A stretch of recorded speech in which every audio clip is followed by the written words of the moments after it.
नमस्कार दोस्तों। काफ़ी दिनों से प्रतीक्षित आचार संहिता जो है लग चुकी है।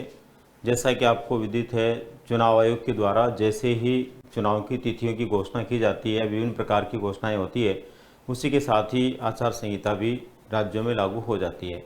तो राजस्थान के लिए चुनाव की तिथियों की घोषणा कर दी गई है। दोस्तों, आज हम इस वीडियो के माध्यम से देखना चाहेंगे कब कब कौन कौन सी तिथियों को क्या होने वाला है और साथ ही साथ इस चुनाव आचार संहिता के लागू होने से किन किन चीज़ों पे फ़र्क पड़ने वाला है।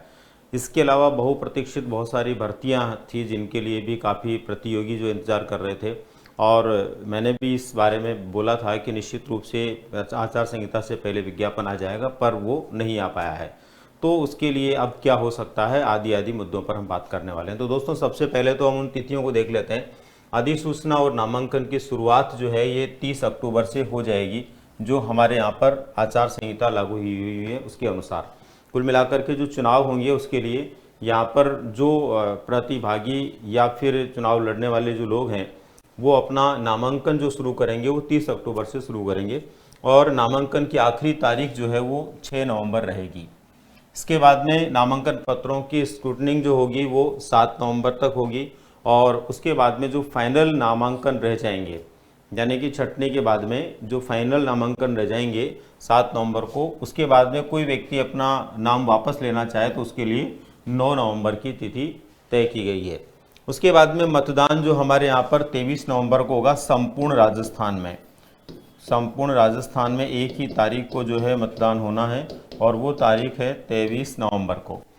10 दिन बाद चुनाव का परिणाम आएगा, 10 दिन बाद, और ये 10 दिन बाद चुनाव का परिणाम जो आएगा वो आएगा 3 दिसंबर को। तो ये तो दोस्तों हमारे चुनाव आयोग के द्वारा तारीखें तय की गई है।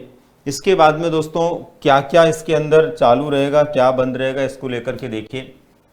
आचार संहिता का असर इन कामों पर नहीं पड़ेगा। कौन कौन से काम ऐसे हैं जिन पर आचार संहिता का कोई प्रभाव नहीं पड़ेगा?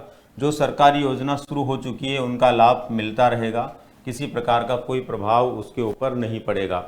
इसके बाद में सरकार कोई तबादला नहीं कर पाएगी, लेकिन चुनाव आयोग अफसरों के ट्रांसफर कर सकेगा।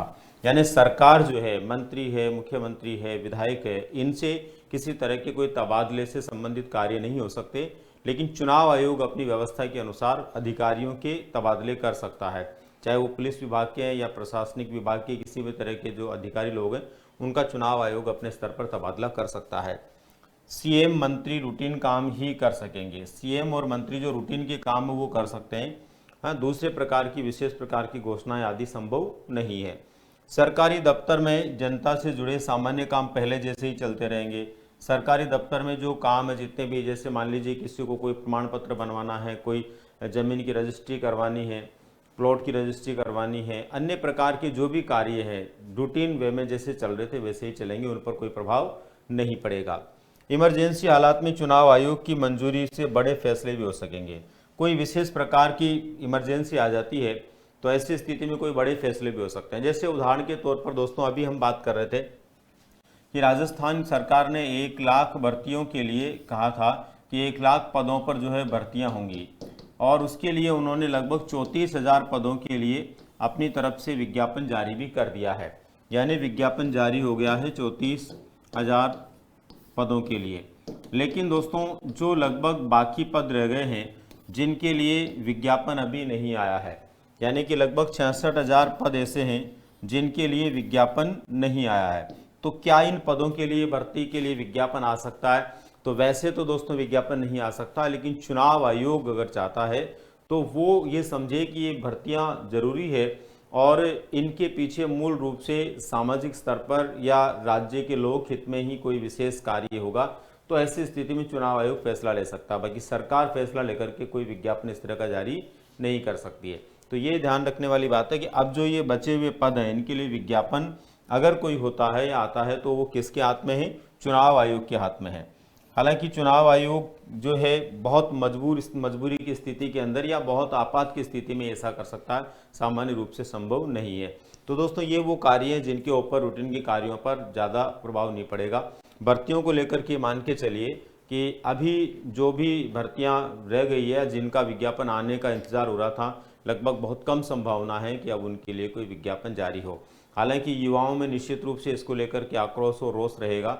क्योंकि उनके लिए भर्तियां लगभग अब तक के चुनाव में पहले हम देखते आए, हर बार चुनाव से पहले युवाओं को खुश करने के लिए जो सरकारें होती है वो जरूर इस तरह के फैसले करती है जिसमें विज्ञापन आदि जारी हो जाते थे और नेक्स्ट सरकार आती है तब उनकी भर्तियां होती थी। लेकिन अब थोड़ा इसमें डिले हो गया। भर्तियां होना तो तय है दोस्तों कि जो विद्यालय खोले गए हैं जहां पर टीचर्स की ज़रूरत है या अन्य प्रकार के जो ऑफिसेज खुलेंगे वहां पर लोगों की ज़रूरत है, तो सभी तरह की भर्तियां तो होंगी। लेकिन अब एक देरी जो है उसमें निश्चित रूप से आपको देखने को मिलेगी। जब तक ये चुनाव प्रक्रिया चलेगी तब तक बहुत मुश्किल है कि इस तरह का विज्ञापन आपको देखने को मिले। लेकिन आपको अपनी तैयारी को बरकरार रखना है, क्योंकि आने वाली सरकार के बाद भी निश्चित रूप से जिन पदों के ऊपर खाली जगह हैं और वहाँ पर लोगों को पूर्ति करना भरना है तो विज्ञापन तो आएगा। पर अभी उसके लिए थोड़ी हम ये मानते हैं कि बहुत मुश्किल है, और लगभग मुश्किल नहीं, अभी आना संभव नहीं है। इसके बाद में नेक्स्ट है दोस्तों, आचार संहिता में ये बंदिशें लागू रहेगी। क्या क्या बंदिशें लागू रहेगी आचार संहिता के समय? नए जिलों का नोटिफिकेशन नहीं हुआ, अब नई सरकार ही फैसला करेगी। दोस्तों जो नए 3 जिले बने थे राजस्थान में, इन तीनों जिलों के लिए नोटिफिकेशन जारी नहीं हुआ, जिसके अंदर मालपुरा, कुचामन और सुजानगढ़, तो ये वो जिले हैं जहां के लिए नोटिफिकेशन जारी नहीं किया सरकार ने। तो इसलिए अब घोषणा हो गई है, लेकिन आगे ये जिले अस्तित्व में आएंगे नहीं आएंगे, क्या रहेगा क्या नहीं रहेगा, इसका फैसला आने वाली सरकार ही कर पाएगी। नई सरकारी योजनाओं और कार्यक्रमों की घोषणा नहीं हो सकेगी, यानी अब कोई भी सरकार, अभी वर्तमान सरकार नई प्रकार की किसी तरह की कोई घोषणा नहीं कर सकती, किसी प्रकार की भी नई घोषणा नहीं हो सकती, नए कार्यक्रमों की घोषणा नहीं हो सकती, कोई उद्घाटन वगैरह के जो कार्यक्रम है वो नहीं हो सकते। मंत्री विधायक सरकारी गाड़ी का इस्तेमाल नहीं कर सकेंगे। मंत्री विधायक आदि जो भी है वो अब सरकारी गाड़ियों का इस्तेमाल नहीं करेंगे, वो अभी से बंद हो जाएगा। सरकारी योजनाओं के बैनर, पोस्टर, सरकारी वेबसाइट से मुख्यमंत्री, मंत्रियों, अन्य जन राजनेताओं के पोस्टर हटाए जाएंगे। यानी कोई भी सरकारी योजनाएं हैं जहां पर भी मुख्यमंत्री के या मंत्रियों के पोस्टर्स लगे रहते हैं, विज्ञापन आते हैं आए दिन, वो सारे अब नहीं आने वाले हैं, और जो लगे हुए हैं पहले से उन सबको हटा दिया जाएगा। किसी भी प्रोजेक्ट का शिलान्यास नहीं हो सकता, उद्घाटन नहीं हो सकता, यानी कोई नए प्रोजेक्ट का न तो शिलान्यास हो सकता और न ही कोई पूरा हुआ तो उसका उद्घाटन हो सकता, तो ये उस पर प्रभाव पड़ेगा। अब बात आती है दोस्तों कि अब सारी की सारी चीज़ें जो है चुनाव आयोग के पलड़े में चली गई है। यूँ मान के चलिए कि अब जो भी फैसले होने हैं वो चुनाव आयोग के सानिध्य में ही होने हैं। विज्ञापन और भर्तियों के लिए इंतजार करने वाले जितने भी प्रतियोगी हैं निश्चित रूप से उनको निराशा हाथ लगी है, लेकिन ये मान के चलिए दोस्तों कि एक निश्चित समय के बाद चुनाव भी होंगे, सब कुछ होगा, और उसके बाद में नई सरकार भी आती है तो भी विज्ञापन तो आएगा ही आएगा। क्योंकि जिन पदों के लिए जो भर्ती करनी है, खाली पद हैं, जहाँ स्कूल हैं या फिर कोई भी दूसरे संगठन है, संस्थान है, कोई भी ऑफिसेज हैं, वहाँ पर निश्चित रूप से कर्मचारियों की ज़रूरत के अनुसार वो भर्तियाँ तो होना तय है। तो थोड़ा देरी जरूर उसके लिए रहेगी, लेकिन फिर भी उनको अपनी तैयारी को लेकर के निश्चिंत रहना, अपनी तैयारी में जुटे रहना है।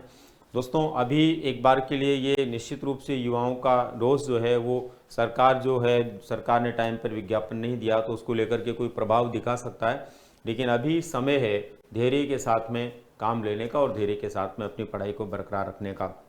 तो दोस्तों ये थी सामान्य सी जानकारी आचार संहिता लगने को लेकर के। धन्यवाद।